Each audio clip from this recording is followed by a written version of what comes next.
Sons da Terra.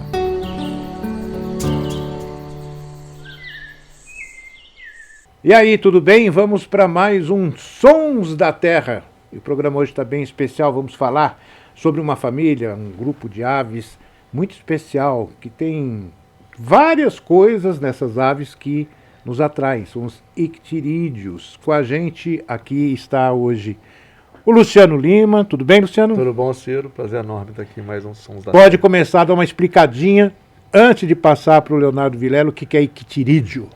Ictirídeo é uma família de aves bem representativa aí das Américas, do modo geral, que eles não estão só no Brasil, né? Que tem algumas das aves mais emblemáticas do Brasil aí. O assum preto, pássaro preto, o chupim ou o vira-bosta. Eles são tão especiais que vários deles têm vários nomes. Vários populares. nomes, né? E está também aqui com a gente o Leonardo Vilela, editor, um editor belíssimo do Terra da Gente, né? Tudo bem? Tudo bem? E passarinheiro, né? E passarinheiro. Aqui, aliás, todo mundo aqui é passarinheiro. Todo mundo aqui é passarinho. Gente, eu estava brincando, né, no começo aqui, dizendo, ictirídeo. Sempre tem esses nomes das famílias, os nomes científicos também, que sempre são meio complicadinhos, né? Mas quem nunca ouviu falar em guacho, em chechel, em japu, em vira, ou, como você disse, vira bosta, né? Que era, vira, ou pássaro preto, né? Assum preto, né? Currupião, né? São aves que são encantadoras por vários motivos, né? E eu vou começar aqui a puxar pelo japu, que tem um canto muito interessante e não é só, é uma performance, né? Porque ele canta, eriça as penas, se joga para frente de uma forma lenta, levantando a cauda e colocando a cabeça para baixo, né? É uma coisa que, de fato, impressiona quem vê, né? Igual você falou, é uma performance, né? E é interessante que tem vários passarinhos que acho que estão bem perto das pessoas no dia a dia, né? O japu está em várias zonas rurais aí de São Paulo, do Rio do Sudeste, de outras regiões. E é um passarinho que às vezes as pessoas estão a vida inteira do lado deles, e aí de vez em quando você vai numa pousada, essa pessoa sempre tem alguém que fala assim: nossa, apareceu um passarinho aqui que faz um barulho, que eu nunca tinha ouvido isso. E a característica que chama atenção, as pessoas sempre falam um passarinho preto com olho azul. Isso, exatamente. E o rabo amarelo, mas eu chamo, ele sempre fala por causa do barulho. Aí eu boto no celular, é isso aqui? Ele, isso. É o japu. Não é o jacu, não. Eu falei, não, o jacu é outro, esse é o japu, é com P. E é uma imagem muito interessante mesmo, esse display que ele faz, né, essa apresentação. E é quando o macho, normalmente, no caso do japu, ele vive em colônias, né? Fazem ninhos em colônias, são ninhos em formato de cesto, né? Chegam até a ter 1 metro quase de comprimento, dependendo, às vezes um pouco menos, às vezes chega até 1 metro. E esses machos, e o que é engraçado é que, no caso do japu, né, os machos, no grupo, não são muitos, né? Não. É 1 ou 2 para 10, 15 fêmeas. É um verdadeiro harém, né? É um verdadeiro harém. E é fácil até diferenciar os machos, não pela cor, mas pelo tamanho. Desses icterídeos gregários. Eles são iguais nas cores, mas são bem parecidos nas cores, mas o macho tamanho é bem maior. Quando você vê o guache, você até assusta. Tem gente que, o filhotinho, não, essa é a fêmea. O adulto, o macho adulto é um monstro. É maior. E ele fica nessa disputa, né? E é interessante que tem um macho que cuida ali da maior parte dos ninhos. E quando às vezes a fêmea voa, ele é tão ciumento que ele vai atrás da fêmea ali, ver ela se alimentar, pegar comida. E nesse mole que às vezes ele dá, de olho nenhuma, chega um macho mais jovem ali querendo e tenta conquistar outro, né? E me diga uma coisa, no caso, os machos também, eles estão só para reprodução, no caso do japu, como os beija-flores fazem com as fêmeas, quer dizer, a fêmea que faz o ninho, que cuida dos filhotes? A maior parte sim, a fêmea que toma conta. E é muito interessante que, apesar do macho assim, não ter muito papel, mas o próprio fato dele estar em grupo, e aí fazer ele o ninho bem na ponta ali, eu já vi, por exemplo, um tucano atacar uns ninhos, um ninhal de guache, e de japu, e os bichos todos eles vêm que meio que defendem, faz então, uma verdadeira algazarra. Então tem um papel ali, não é que nem o beija-flor que o macho, tchau, PT, saudações. Exatamente, ele tem um papel de guarda ali no caso, de manter, né? De fato o beija-flor não tem absolutamente nada disso. Mas eu vi no caso também de uma outra espécie desse grupo, que é o chechel, e isso eu vi lá no sul do Pará, às margens do Rio São Benedito. grandes colônias. Eu também tive a oportunidade de perceber o tucano de bico preto atacando e a colônia tentando se defender, mas quase sempre é ineficaz, né? Ele acaba retirando o filhotinho ali de dentro, ou às vezes até mesmo só o ovo, né? E uma coisa que também, já que você falou em questão de comportamento, o que eu percebo no caso do chechel, não sei se ocorre mesmo com o japu, é que eles também, esse ninho que pode servir para, com uma certa garantia de contra predadores, exceto tucanos e outras aves, né? Mas eles costumam construir esses ninhos também em árvores que têm caba, né? Que é justamente vespeiro, para que assim espante os macacos, eu imagino, é isso, né? Sim, e é interessante você falar isso, que é comum o chechel fazer isso, mas isso não é uma característica exclusiva dos icterídeos, dessa família. Tem, por exemplo, o bico chato, o oliva, que é um papamoscas aí, quase sempre ele faz um ninho do lado de uma casinha de marimbondo, e de fato faz. Porque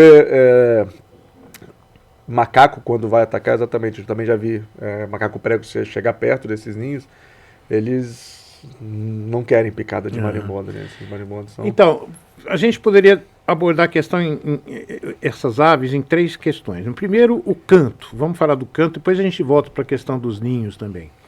São aves bastante canoras, né? Além de ter um outro tipo de apresentação, mas o pássaro preto é um passarinho que sempre tinha muito em gaiola, né? Ainda tem até hoje e tal, e eles ficavam mansos e tal. E o caso de pegar o currupião, que também é do grupo, né? Algumas pessoas até ensinavam o currupião a assobiar um pedaço do hino nacional, né? Ou seja, eles têm uma capacidade de imitação, algumas espécies desse grupo? Tem algumas espécies. Tem o chechel, é uma bem famosa, o currupião também. E é interessante que essa capacidade vocal, a maioria das aves que tem uma capacidade vocal bem desenvolvida, são bichos que, como a gente, vivem em grupo. Então a comunicação está muito envolvida ali, literalmente eles se comunicam. No caso da imitação, tem mais a ver geralmente para atrair a fêmea. Você tem uma complexidade, você está mostrando uma complexidade de sons para impressionar uma possível parceira aí. Mas independente das aves que imitam ou não desse grupo, dos icterídeos, todos eles vocalizam bastante, são bichos super barulhentos porque vivem em grupo, né? Então essa questão do social é importante para eles. Nós falamos de chechel, nós falamos de guacho, de tecelão, né? A gente sabe. Qual o outro que você falou que pertencia logo no começo, que você falou? Né? O encontro. Mas você falou um outro, Assum Preto. Assum Preto já foi até música, né? Já, que é uma música do Luiz Gonzaga, né? Que é o Pássaro Preto também. Mas o Assum Preto, no caso, seria o pássaro preto da gaiola, aquele pessoal que assobiava e coçava a cabeça. Chope. Que em inglês é interessante, que é Gnorrimopsa chope, o nome científico. Em inglês, o Chope Blackbird, o pássaro preto chopi. E o chopi é uma onomatopeia indígena. Chopi, chopi, chopi. Entendi. Ele faz... Exatamente. E aí é por isso que é Gnorrimopsa chopi. Assum Preto. Então o Assum Preto no Nordeste é o nosso pássaro preto aqui, ou vira, né? Não precisamos falar segundo nome, né? Não precisa ser o nome composto. Ô Léo, e você, dessa grande família que existe aí, quais que você já encontrou na natureza, já fotografou, já filmou? Eu gosto muito do encontro, assim, mais pela presença no nosso dia a dia. A gente tem aqui na TV, a gente já viu várias vezes o encontro. O encontro faz também saquinhos? Ele faz embaixo da folha, né? Ele acho que é um dos poucos da família que faz. É um pouquinho diferente, não é um pêndulo, né? Não, ele faz embaixo da folha Parece um pouco de corrupião também, às vezes cavidade. E eu gosto muito dele porque ele está presente no nosso dia a dia e assim, eu já fui enganado muitas vezes pelo encontro. Porque lá em ele casa, fica imitando outro passarinho. Lá em casa, no comedor, ele chega, eu escuto um sabiá do campo, aí eu vou lá, é o encontro que chegou. Eu já vi ele imitando o gavião carijó em comedouro para espantar sanhaço e ele ficar sozinho com banana, com alimento. Eu já vi ele imitar o gavião carijó também, mas não sabia que a intenção era espantar. Já tinha ligado. E eu tive uma história legal que assim, quando tinha um amigo meu que ele começou a observar aves, quando ele começou a observar aves, eu levei ele para ver aves comuns de área rural, assim, né, aqui perto de Campinas, inclusive. E eu uso o óculos, sou míope, tirei o óculos para limpar, aí ele falou assim, tem um passarinho preto ali, cantando. Aí eu ouvi o canto, fez um canto do anu preto. Falei, não, é o anu preto. Aí tirou a foto e tal, não sei o quê. Aí no outro dia ele postou a foto. Colocou na legendinha no preto, falou assim, cara, esse não é no preto não, esse aí é um encontro. Mas foi você que tinha. Aí ele falou, mas você falou que era o ano preto, aquele que cantou aquela hora. Eu falei, não, cara. Aí eu expliquei a história, que ele imita canto. Imitou. Que legal. Eu vi o borrão preto com o canto de anu, falei, é o anu preto. Tá vendo? Foi traído pelo Traído ouvido. Mas assim, e uma outra coisa que eu penso ser muito curiosa é justamente, embora sejam todos de uma mesma família, né, nem todos são comunitários, né, de fazerem assim um ninho todos juntos. O caso do chechel, do japu, japu verde também faz, né, Faz. todos juntos, né. Tem explicação para isso, se são todos da mesma família? É isso, né? Porque pode ser. É uma família muito antiga em termos, assim, vamos dizer, evolutivos, então é um grupo bem característico. E dentro, a gente fala de subfamílias, fala de outras divisões. E aí, no caso dos icterídeos, a gente tem alguns que nem fazem ninho, né? Que é o chupim, o gaudério, né? Ah, sim, que é Filho o que de aproveita gaudério, o ninho. até, que é o ninho. parasita de ninho. Que aí a gente tem 2 espécies no Brasil. Tem outra espécie nos Estados Unidos, que inclusive é um problema enorme para a conservação das aves, porque eles fazem aves ameaçadas de extinção perderem a ninhada. Então é um problema muito... Qual que é essa aí? É o Molothrus ater, o dos Estados Unidos, o chupim Deles lá. vira o gaudério deles lá. E é muito estudado. Tem uma disciplina dentro da biologia evolutiva, um grupo de pesquisa que é muito focado nessa relação de parasitismo de ninho, né? Que se parar para pensar é uma coisa completamente insana para se administrar isso em Porque termos evolutivos. você for pensar, né? Toda ave parece que nasce já sabendo construir seu ninho e reproduzir-se, né? Mas aí você vai encontrar em algumas famílias aves que simplesmente tiram os ovos da outra ave, colocam os deles justamente porque sabe que é o outro que vai chocar, não é para ter, não é aquela coisa, eu entrei para aproveitar o ninho e depois a outra fêmea ficou, não, faz de propósito mesmo, né? E tem toda uma adaptação, né? Porque o chupim, o ovo dele já leva menos tempo para eclodir. Então assim, o filhote do chupim já nasce primeiro, ele já sai na frente nessa questão. A questão de tirar o filhote do ninho, que os cucos fazem, né? O chupim também. Acontece às vezes. Eles entram numa verdadeira, você falou do ovo, eles entram no que a gente chama, que é muito interessante, que é uma corrida evolutiva. E aí sempre usa-se a expressão lá da rainha vermelha, que do Lewis Carroll, da Alice no País das Maravilhas, que a rainha vermelha tinha que correr para ficar no mesmo lugar. E quando a gente fala em corrida evolutiva, você está numa corrida ali, que a gente sempre pensa presa a predador, né? A gazela cada vez correndo mais rápido, porque o guepardo cada vez corre mais rápido, mas você para pensar também, aí tem uma corrida evolutiva, que é o parasita cada vez mais querendo despistar o hospedeiro, e o hospedeiro correndo para tentar descobrir, porque acontece muitas vezes do hospedeiro descobrir e rejeitar o ninho, e abandonar o ninho. Então aí você falou da coloração dos ovos, do filhote nascer mais rápido, do filhote chamar mais atenção, grita, pede comida, como se fosse um bebê chorando incessantemente. Então é uma coisa muito fascinante do mundo das aves. E tem gente que estuda esse fenômeno para derivar as teorias evolutivas mais absurdas. É um jeito muito interessante de você estudar a evolução, porque tem várias que a gente chama de custo-benefício ali. Mas se um fizer isso, o outro tem que fazer aquilo. Ou se aquele ali fizer aquilo ali, esse aqui, como é que esse aqui vai lidar com isso? Então as pessoas que estudam isso, elas... E queira não queira, né? Há que entrar nessa conta que se o chupim utiliza um ninho de sabiá ou um ninho de tico-tico, ele também não quer que desapareça o sabiá nem o tico-tico para ele poder continuar usando o ninho, né? Então tem uma hora que ele talvez não... deixa para o outro cuidar da prole dele mesmo, né? Uma outra, você falou em fascínio, uma coisa que eu acho fascinante também nessas aves é essa habilidade de confecção do ninho, não é verdade? Porque seja o tecelã, ou o chechel, ou o japu, como é que as aves nascem sabendo isso, né? Porque tem toda uma técnica, não só da construção, como de você coletar o material.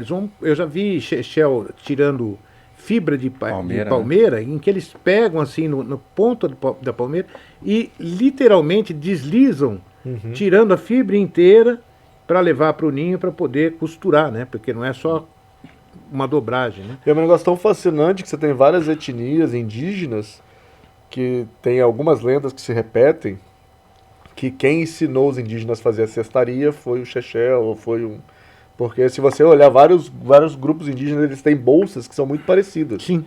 Em formato de gota, né? Uma gota enorme. Mas os bichos nascem... Não é que eles nascem sabendo sim, mas tem muita tentativa e erro. Tanto que sempre a primeira reprodução tende a ser bem menos bem sucedida. E aí às vezes o bicho melhora, um ano ele faz, um ano ele não faz. Mas os ninhos, as aves é um negócio completamente E tem uma absurdo. complexidade do peso que esses ninhos aguentam também, né? Você tem Pois aí uma ninhada quer dizer- de 2 filhotes, mais a fêmea tratando ali dentro. Eu vi uma foto outro dia, acho que é Franciele Reis, uma arpia pendurada. Ela tá pendurada Eu já vi essa foto no também. ninho de japu verde, porque Um foi na japu região verde, que é amazônica. maior. Sim, E ela tá pendurada no ninho. E o ninho aguentando. E o ninho aguentando peso. Então, é assim... muito petroçado. Então, literalmente está costurado e amarrado, né? É. Mas alguns caem também, tá? É muito comum a gente achar embaixo de Provavelmente colônia, construtor de primeira viagem, né? ele tava Como falando. você explicou. Os filhotes às vezes caem e aí é interessante que a gente está falando de parasita e tem os icterídeos são parasitas e tem meio que um outro parasita dos icterídeos, né? Que é o bem-te-vi pirata. Sim, É. O bem-te-vi Aproveita ali, pirata aproveita o ninho. tem o ninho abandonado, né? Ele não Isso. vai lá furtar, né? Não, mas ele ganhou esse nome porque às Ganhou vezes o esse pessoal nome. vê ele me interagindo ali e tal, mas de fato ele usa Mas esses o bem-te-vi pirata faz isso com outros ninhos também, né? Faz, mas ele tem especial predileção por Por... ninho de guache de icterídeo. E outras espécies, mas se pegar, por exemplo, o João de Barro, a casinha de João de Barro acaba sendo usado por tuim, Andorinha do campo, já por vi. andorinha do campo, O né? andorinha do campo quase que só ocorre onde tem. Esse dia eu tava batendo a distribuição. É impressionante, parece que a andorinha do campo não vou dizer completamente, mas é muito dependente de ninho de João de Barro. Você só vê andorinha do campo onde tem João de Barro também ocorre. Não tem A outro vantagem que eles têm que não tem que pagar aluguel, né? É dos piolhos, né? É dos piolhos. É dos piolhos, é verdade. E o que mais que vocês acham que mais atraem vocês nesse grupo de pássaros? Além dessa capacidade de tecer, de cantar, do display, o fato de viver em comunidade é uma coisa também que desperta atenção? Uma curiosidade que eu tenho até em relação a isso, porque a questão do japu, por exemplo, né? Eles têm, acho que chega a dois machos ou 3 machos. E aí a questão que o maior é o dominante e o menor normalmente é subordinado, vamos dizer assim. Só que... Japu alfa. Diferente de rapinante, por exemplo, que a fêmea é muito maior, o macho do japu é muito maior. Isso tem uma explicação... É uma explicação que de certa forma está atrelada, inclusive, com essa questão do canto, das exibições. Você tem grupos que a gente... Tem alguns processos que, quando a gente fala de evolução, a gente fala muito da seleção natural, mas tem um que é poderosíssimo, que é a seleção sexual. E tem alguns grupos de aves que levaram a seleção sexual, por exemplo, os beija-flores, as aves do paraíso, os tangarás. E os icterídeos também são um grupo onde vale tudo para conquistar a fêmea. Que no final das contas, a gente fala muito do macho, mas quem decide é a fêmea, né? Porque não é nada forçado ali. A fêmea que olha, você tá com a peninha, meio do cabelo, não quero não. Próximo. E os bichos ficam ali fazendo aquilo ali. Que é diferente, por exemplo, de pato. De pato você tem os anatídeos, tem uma coisa absurda assim, que você tem estupro coletivo em pato. E aí as fêmeas entraram numa evolução do formato da cloaca para só conseguir copular com o macho que ela quiser, mesmo que o outro macho force a cópula. Então tem esse livro que é fantástico, infelizmente ainda não foi traduzido em português. Eu vou falar uma coisa, esse mundo das aves também tem É cada absurdo, coisa, quando você pensa que já viu tudo. Tudo é absurdo. Esse viu livro nada. chama A Evolução da Beleza, Evolution of Beauty, do Richard Prum, que ele fala bastante do Brasil, já veio para o Brasil algumas vezes, é um amigo, já fui passarinhar com ele, que é um gênio dessa parte da seleção sexual e tudo mais. Ele fala Pato estuprador. Pato estuprador. É um negócio bem estudado também por conta da... Aí de novo a gente entra numa corrida evolutiva, que a fêmea ela não quer que qualquer macho copule, e aí se você der um Google, quem está dirigindo não faça isso agora, mas quem não está dirigindo depois vai lá, o pato ele não tem pênis, mas se você coloca lá reprodução pato, ou pênis, entre aspas, pato, você vai ver as estruturas completamente inacreditáveis que os patos são, que entra meio que numa corrida, a fêmea complica, o macho complica e por aí vai. Mas tudo isso, para voltar para sua pergunta, são animais que o macho não basta só ser bonito e cantar, né? Você tem que ser maior, então aquele macho maior impressiona mais. E aí quando você entra com a seleção sexual, meu amigo, é sem fim. Você chega nas Aves do Paraíso, que eu acho que talvez seja um exemplo mais extremo de vale tudo na conquista, né? E o Darwin, ele falava um negócio que era fantástico. O Darwin, na verdade, ele sacou a seleção natural e ele meio que sacou a seleção sexual. E ele falava assim que a cauda do pavão dava pesadelo a ele. Porque se você parar para pensar, a seleção natural, você fala assim, não, as características de certa forma, resumindo muito, tá? As características de certa forma beneficiam quem tem essa característica, a tendência é que ela seja herdada pelos filhos, né? Porque, enfim, surge a característica, os filhos herdam porque aquele pai teve mais filhos e tudo mais, né? Se você parar para pensar, a cauda do pavão é um estorvo gigantesco. Imagina você ser... fugir de um tigre com um rabo daquele tamanho. Então, aquilo meio que contradizia a própria teoria da seleção natural. E aí, a seleção sexual é fantástica. A seleção sexual fala o seguinte, você pode até ser esquisito, mas se você tiver na moda, você vai ter mais filhotes. Entendi. Isso vai... Então, a cauda do pavão maior, ele vai acabar tendo mais filhotes, mesmo que ele seja mais predado. E aí você chega num lugar que não tem quase nada de predador, tipo as ilhas, Papua e Nova Guiné, você chega nas Aves do Paraíso. Sim. Que faz o que você quiser aí, meu irmão. Tá valendo sobra comida, sobra... Para fazer tempo para eu tive a oportunidade de ver, né, um Globo Repórter que nós fizemos na Austrália, o Victoria Rifle Bird, né, que faz todo aquele display. O display dele leva muito tempo. Às vezes ele fica ameaçando e não faz totalmente, mas quando ele consegue fazer totalmente, a fêmea aceita a cópula dele, né? É uma coisa assim fantástica de se ver, muito interessante mesmo. E você fala, puxa, por que esse pássaro fez tudo isso, né? É porque é uma coisa que dá pra gente a impressão artística, entendeu? É como se o pássaro estivesse exibindo artisticamente, entendeu? É uma coisa muito louca mesmo. E a gente pega pensando nisso, aí você fala pra pessoa, mas o que as aves fazem tudo isso? Quem aqui nunca entrou no avião para visitar um possível namorado lá no Raio que o Par, tá tendo 1 milhão de pessoas ao seu redor ali. Quem nunca viajou, quem nunca entrou num perrengue amoroso aí. Tem coisas assim, né? O mundo das aves tem muitas relações aí. A gente também fala, né, que às vezes, principalmente quando a gente é mais jovem, solteiro e tal, aí você tá os amigos, as meninas estão lá e daqui a pouco chegou o pavão, né? Exato, chegou o cara. Tem muita coisa parecida do mundo das aves com o mundo dos homens. Mas vamos chegando ao fim desse nosso programa e logo a gente se vê de novo. Tudo bem, gente? Um abraço, até a próxima. Até a próxima. Sons da Terra.